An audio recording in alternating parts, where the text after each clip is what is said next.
জীবনে সুখে থাকাটা একটা আর্ট, একটা শিল্প। সবাই এই আর্টকে অর্জন বা আয়ত্ত করতে জানে না। আমি খুব দুঃখী, আমি খুব কষ্টে আছি, এই কথাগুলোর মধ্যে কোনো শিল্প নেই।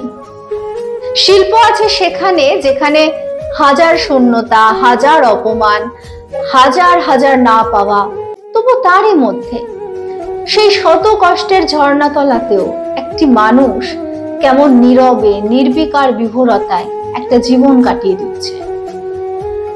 আসলে জীবনের কোনো না পাওয়াকে বিশেষ গুরুত্ব দিতে নেই।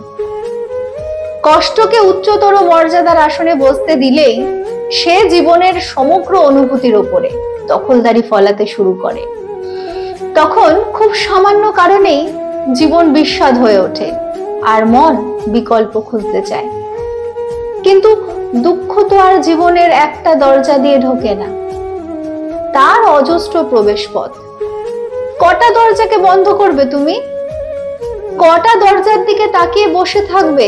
এই বুঝি দুঃখ এলো, এই বুঝি সুখ বেরিয়ে চলে গেল আমার ঘর থেকে। কে বলেছে সুখে থাকলেই শুধু ভালো থাকা যায়? জীবনের সর্বস্ব হারানো মানুষও এই জীবনেরই কোনো না কোনো শিকড় থেকে রস সংগ্রহ করে দিব্যি বেঁচে থাকে। আসলে একমাত্র শিক্ষকের আসন ছাড়া না দুঃখকে আর কোথাও বসতে দিতে নেই। দিনান্তে তাকে পুজো করতে হয়।